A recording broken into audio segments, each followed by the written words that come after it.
श्रीमद् भगवद गीता यथारूप अध्याय 18 संन्यास की सिद्धि द परफेक्शन ऑफ रिनुंसिएशन श्लोक 78।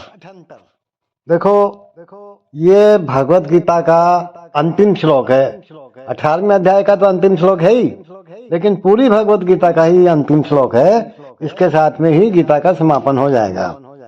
और इसके अंदर जो संजय है वो अपने राजा धृतराष्ट्र को कहना चाहते हैं कि जहाँ पर भगवान और अर्जुन जैसे लोग होते हैं, जहाँ अर्जुन जैसे भक्त और भगवान तो भगवान है ही वो होते हैं, वहाँ पे जीत विजय निश्चित रूप से होती है। और यही जो इसका गीता का सार है वो हमें समझना है। तो श्लोक 78। यत्र योगेश्वर है कृष्णो यत्र पार्थो धनुर्धर तत्र श्रीर्विजयो भूति ध्रुवा नीतिर्मतिर्ममम्। एक बार पुनः सुने। यत्र योगेश्वर है कृष्णो यत्र पार्थो धनुर्धर तत्र श्रीर्विजयो भूतिर्ध्रुवा नीतिर्मतिर्मम्। संजय कहते हैं राजा को, धृतराष्ट्र को, जहाँ योगेश्वर कृष्ण है और जहाँ परम धनुर्धर अर्जुन है वहीं ऐश्वर्य विजय अलौकिक शक्ति तथा नीति भी निश्चित रूप में रहती है। ऐसा मेरा मत है, अर्थात मैं ये कहना चाहता हूँ, मेरा ऐसा विचार है। देखो भगवत गीता का जो शुभारंभ हुआ वो धृतराष्ट्र की जिज्ञासा से हुआ और यहाँ पर जिज्ञासा संजय ने खत्म कर दी। अब और वह भीष्म द्रोण तथा कर्ण जैसे महारथियों की सहायता से अपने पुत्रों की विजय के प्रति आशावान था। धृतराष्ट्र उसे आशा थी कि विजय उसके पक्ष में होगी, लेकिन युद्ध क्षेत्र के दृश्य का वर्णन करने के बाद संजय ने राजा से कहा, आप अपनी विजय की बात सोच रहे हो महाराज, लेकिन मेरा मत है कि जहाँ कृष्ण तथा अर्जुन उपस्थित है वहीं संपूर्ण श्री होगी, वहीं पर ही जीत होगी। और उसने प्रत्यक्ष पुष्टि की कि धृतराष्ट्र को अपने पक्ष की विजय की आशा नहीं रखनी चाहिए।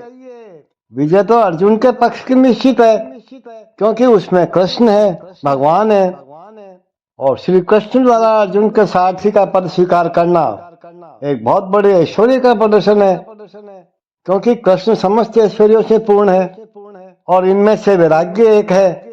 ऐसे वैराग्य के भी अनेक उदाहरण प्राप्त हैं, क्योंकि कृष्ण वैराग्य का भी ईश्वर हैं। देखो युद्ध तो वास्तव में दुर्योधन तथा युधिष्ठिर के बीच में था। अर्जुन तो अपने ज्येष्ठ भ्राता युधिष्ठिर की ओर से लड़ रहा था। चूंकि कृष्ण तथा अर्जुन युधिष्ठिर की ओर थे, अतएव युधिष्ठिर की विजय पक्की थी। युद्ध को तो खाली यह निर्णय करना था कि संसार पर शासन कौन करेगा, अधर्मी करेगा या जो धर्मवान है वो करेगा। संजय ने भविष्यवाणी की कि सत्ता युधिष्ठिर के हाथ में चली जाएगी। क्यों चली जाएगी? कि वो सत्यवान है, सत्यवादी है, धर्मात्मा है। और यहाँ पर इसकी भी भविष्यवाणी हुई है कि युद्ध में विजय प्राप्त करने के बाद युधिष्ठिर हमेशा लगातार ऊपर से ऊपर समृद्धि लाभ करते जाएंगे, क्योंकि वे न केवल पुण्यात्मा और पवित्र आत्मा है, अपितु वे कठोर नीतिवादी भी थे। उन्होंने जीवन भर कभी झूठ नहीं बोला, कभी असत्य भाषण नहीं किया। देखो ऐसे अनेक अल्पज्ञ व्यक्ति हैं, मूर्ख व्यक्ति हैं, जो भगवत गीता को युद्ध स्थल में दो मित्रों की बात के रूप में बताते हैं। दो मित्रों की बात हो रही है ये तो, लेकिन इससे ऐसा ग्रंथ कभी शास्त्र नहीं बनता। कुछ लोग विरोध कर सकते हैं कि कृष्ण ने अर्जुन को युद्ध करने के लिए उकसाया, जो अनैतिक है, लेकिन वास्तविकता तो यह है कि भगवत गीता नीति का परमादेश है। यह नीति विषय का आदेश 90 अध्याय के 34वें श्लोक में भी आया है। मन मना भव मद भक्त। क्या कहते हैं भगवान? अपने मन को मुझ में लगाओ, मेरे भक्त बन जाओ। और सारे धर्मों का सार है कृष्ण की शरणागति, जो भगवान ने इस अध्याय के 66वें श्लोक में कही है। सर्वधर्मान परित्यज्य मामेकं शरणं व्रज। भगवत गीता का आदेश धर्म तथा नीति की परम विधि है।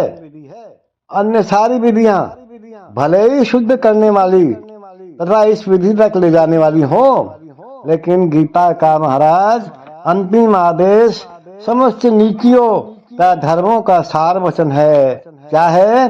कृष्ण की शरण ग्रहण करो और या फिर कृष्ण को आत्मसमर्पण करो। और यही इस 18वें अध्याय का सार है, इस पूरी भगवत गीता का मत है। और यही हमें भी अपने जीवन में कर लेना चाहिए। भगवान को साथी बना लो, भगवान को अपना मित्र बना लो, और भगवान के इस आदेश को जो उन्होंने इस भगवत गीता में हमें दिया है, हमें अपने जीवन में उसको उतारने का सोचना चाहिए, करना चाहिए। तभी हमारा जीवन सार्थक है, तभी हम कृष्ण भावनामृत हो सकते हैं, तभी हम भगवान के प्रिय भक्त बन सकते हैं।